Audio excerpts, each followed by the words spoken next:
आज की जो कहानी बताने जा रहा हूँ ये केरल का एक नया सीरियल किलर का कहानी आप लोग को मैं सुनाने जा रहा हूँ। जो 25 साल का, 30 साल का, 50 साल का नहीं है, 68 साल का यानी 68 ईयर्स का एक बुजुर्ग आदमी जिसको नया नया पुलिस ने गिरफ्तार किया है।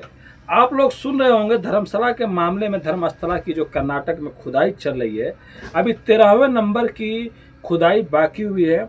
और इसके बीच ही जो लोग ये चाहते हैं कि खुदाई हो, और बहुत से लोग ये भी चाहते हैं कि खुदाई नहीं है, उनके बीच में झड़प हो चुका है। उसके बाद पुलिस मामले को सुलझा दी है। लेकिन जो एसआईटी की टीम है उन्होंने ये कहा है कि आए दिन कोई नया नया कोई केस आ रहा है और भी लोग मतलब रिपोर्ट लिखवा रहे हैं जिनके जिनके घर के लोग गायब हो गए हैं। तो ये काम उनका नहीं है, ये काम पुलिस का है। अगर किसी के घर कुछ गायब हो गया, कुछ भी प्रॉब्लम है, पहले से कोई नहीं है, तो पुलिस में जाके उसकी तो मतलब कंप्लेन लिखो और पुलिस इसकी जांच करेगी। और कर्नाटक के ही एक मिनिस्टर हैं, उन्होंने भी ये बयान दिया है, अगर 11 नंबर पे जो खुदाई हुआ था, अगर वहाँ से जो हड्डियाँ मिली है उसकी हम लोग जाँच कराएंगे।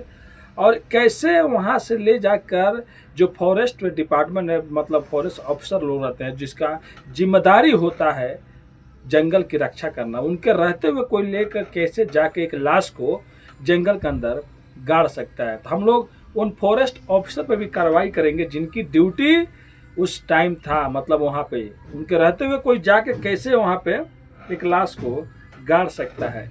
तो ये तो केरल मतलब धर्मस्थला कर्नाटक में खुदाई चल रही है। लेकिन आज की जो कहानी मैं आप लोग को सुनाने और बताने जा रहा हूँ ये केरल की है। इन दोनों से कोई लेना देना नहीं है, ये अलग है और वहाँ पे अलग है। होता यह है कि 4 अगस्त को केरल के आलापुझा जिला से एक कहानी शुरू होती है। होता यह है कि एक महिला होती है जिनका नाम मैथु जयनम्मा रहता है। उनका चित्र भी, फोटो भी आप लोग ऊपर देख सकते हैं। मैथु जयनम्मा लगभग पिछले साल दिसंबर में गायब हो गई रहती हैं। उसके बाद उनके घर वाले जाके पुलिस में कंप्लेन लिखवाते हैं, लेकिन पुलिस अच्छे से काम नहीं करती है। उसके बाद उनके घर के लोग ही केरल हाई कोर्ट में पहुंच जाते हैं। और केरल हाई कोर्ट में जाने के बाद वहां से जब पुलिस वालों को फटकार लगता है कि इस केस को ढूंढिए, मैथु जयनम्मा किधर गई, तब जाके पुलिस मतलब जांच करती है। तब पुलिस की आंखें खुलती है। सबसे पहले पुलिस ये सोचती है कि इसको ढूंढे हुए लगभग 6-7 महीना हो गया, क्योंकि दिसंबर का मामला रहता है, अभी अगस्त चल रहा है। तो पुलिस कड़ियों को जोड़ने लगती है। टेक्नोलॉजी का जमाना है। पुलिस सबसे पहले जयनम्मा का मोबाइल का लास्ट लोकेशन और कॉल हिस्ट्री निकालती है। तो बाद में पता चलता है कि जयनम्मा तो दिसंबर में गायब हुई रहती है, लेकिन उसके बाद वो बीच में भी फरवरी में मोबाइल ऑन हुआ रहता है। और एक आदमी होता है जिसका नाम सेबेस्टियन रहता है, जो 68 साल का रहता है, उसी के घर का दिखा रहा होता है। जब पुलिस जांच करने लगती है तो पता चलता है कि एक कहानी और सामने आती है। लगभग एक और पुलिस स्टेशन में, मतलब उसके फिर एक कहानी और सामने आती है। उसके बारे में पता लगाया जाता है, जो सेबेस्टियन रहता है, कि इसको और ऊपर कोई मतलब धारा या कोई कानून या कोई इसके ऊपर और तो चार्ज नहीं लगे हैं, मुकदमे, ये कैसा आदमी कैसा नहीं है। तब एक और कहानी सामने आती है।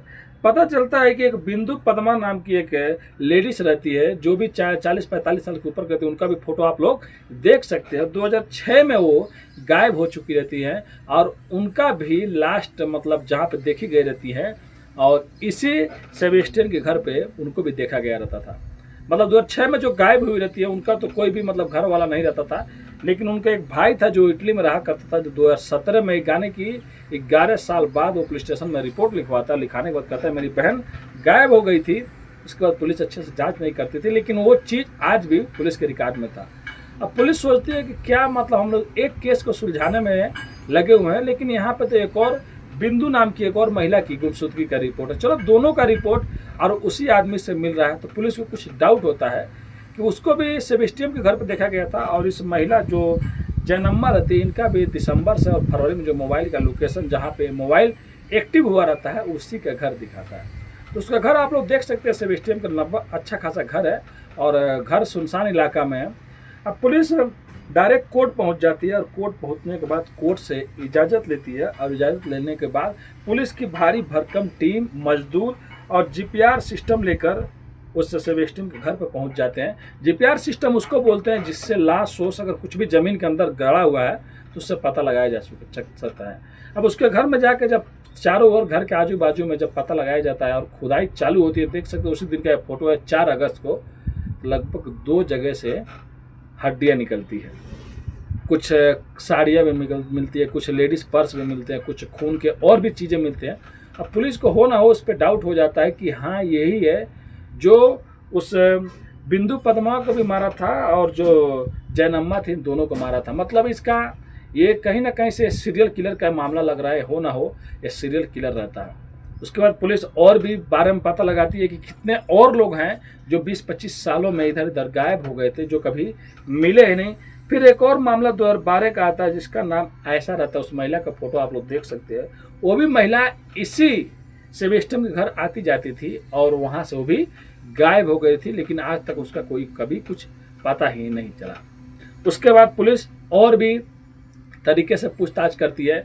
जब उससे सेबेस्टियन से पूछती है, उसको हिरासत में लेती है, सेबेस्टियन कहता है कि मैं ये सब चीज़ नहीं जानता हूँ।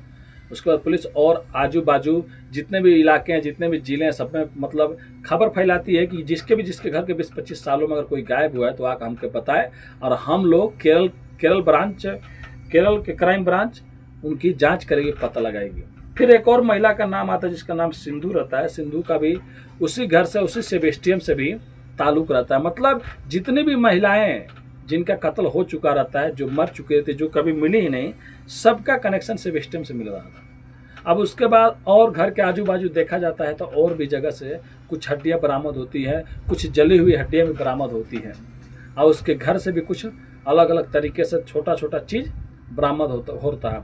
उसके बाद में पुलिस को ये पता चलता है कि जो सेबेस्टियन है ये प्रॉपर्टी डीलर रहता है। ये अक्सर उन महिलाओं को मतलब देखता था जो महिला अकेली रह रही है, जिसके घर पे कोई नहीं है, उन लोगों को ये अपने साथ में मिलाता था, प्रॉपर्टी की बात करता था, फिर उसके बाद उन लोगों को मार देता था और मारने के बाद घर में ही गाड़ देता था और किसी को कुछ पता ही नहीं चलता था, कोई ढूंढने वाला नहीं था।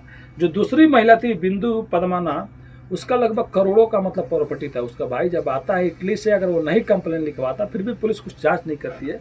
लेकिन ये लास्ट में जो मैथ्यू जयनम्मा गायब होती है, जब कोर्ट में जाकर परमिशन लिया जाता है तब पुलिस सीरियसली लेती है। उसके बाद 4 जगह से तो मतलब चार महिलाओं का तो पता चलता है और क्या उसी कनेक्शन है, और भी बहुत से लाशें मिलता है। तो फॉरेंसिक टीम लेके गई है, जांच कर रही है। लेकिन फिलहाल जब इससे पूछा जा रहा है कि क्या तुम इनको जानते थे, कैसे मारे, कैसे इसको अंदर गाड़ दिए, तो वो पुलिस के सामने ये कबूल ही नहीं कर रहा है कि मैंने मारा है या मैंने कुछ किया। वो का साफ साफ कह रहा है, उसका फोटो भी आप लोग देख सकते हैं, स्क्रीन के साइड में आप लोग को दिखाई दे रहा होगा। वो कहता है कि मेरा इन सब चीज़ों से कोई भी ताल्लुक नहीं है, मैंने ये सब चीज़ नहीं किया है।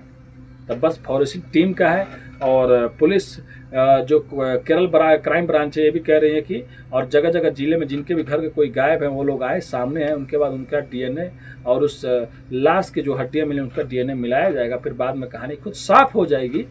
उसके बाद शायद इसको हमेशा के लिए जेल हो जाए या फांसी पे लटक जाए। सोच सकते हैं केरल का सबसे नया सीरियल किलर जो 68 साल का बुजुर्ग है, कैसे ये कत्ल करता था। वो भी अकेले रहता था सुनसान जगह में, तब ये जाएगा जेल के अंदर, लेकिन अभी ये कबूल नहीं किया है। अब आने के बाद रिपोर्ट पता चलेगा क्या सेबेस्टियन जो कह रहा है वो सही है या पुलिस जो कह रही है वो सही है। तो ये कहानी केरल की है और वो कहानी जो आप लोग को मैं सुना रहा हूँ वो धर्मस्थला कर्नाटक की है। इन दोनों में कोई भी मतलब मेल नहीं है, वो अलग है ये अलग है। लेकिन सोच सकते हैं वहाँ भी लाशों का खुदाई, लाशों की जांच, लाशों की जमीन से ढूंढाई मतलब हो रहा है, कैसे भी निकाला जाए कौन कौन से लोग थे। एक वहाँ पे है और एक केरल में है। लेकिन यहाँ पे एक सीरियल किलर का मामला है और वहाँ पे तो बहुत ऐसे लोग हैं जो उससे जुड़े हुए हैं। तो एक कहानी सुनाने का उद्देश्य किसी का भी दिल दुखाना नहीं है, बस आप लोग को जागरूक और सचेत करना है। तो मिलते हैं नेक्स्ट वीडियो में फिर से कुछ सच्ची कहानियों के साथ। अब आगे सीरियल किलर की कहानी में क्या अपडेट आता है, क्या ये सही बोल रहा था, क्या पुलिस की जो लाशें मिली हैं उसके घर से वो अगर डीएनए मैच हो गया जो भी सामने आएंगे। अभी घर की जो मतलब टाइल हो गया और घर के अंदर भी बहुत सी जगह पर अभी खुदाई करना बाकी है। तो अपने भाई को भी सपोर्ट कीजिए, लाइक और सब्सक्राइब और शेयर करके। मिलते हैं नेक्स्ट वीडियो में फिर से कुछ सच्ची कहानियों के साथ। अभी के लिए अलविदा लेते हैं, धन्यवाद।